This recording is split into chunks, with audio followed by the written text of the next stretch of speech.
Coco. सजना बनाई कह के पागल बना गइल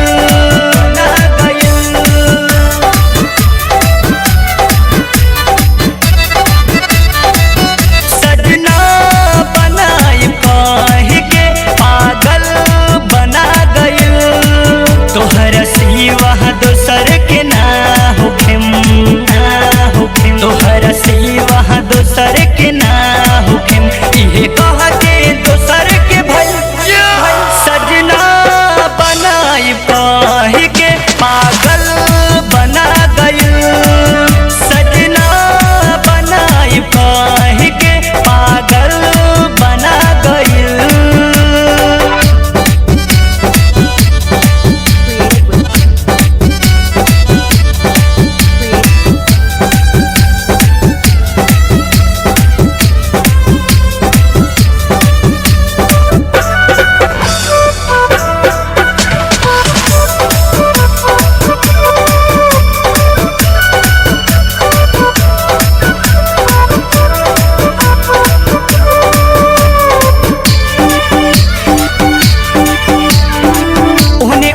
जीवन भइल गुलाब के फूल जैसन एने हमार जीवन भइल बाबुर के काट जैसन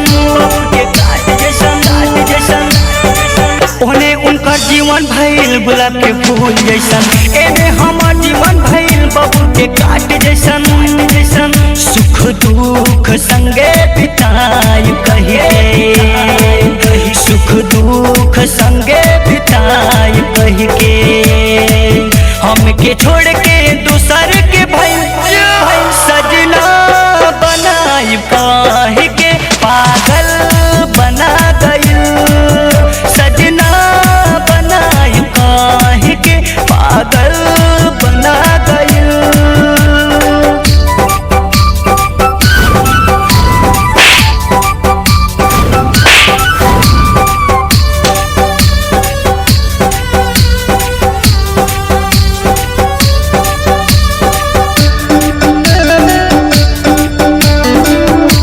के लिखल कैसन शीशा दिल फूटल ऐसन दुल्हन बनावल उनके सपना टूटल ऐसन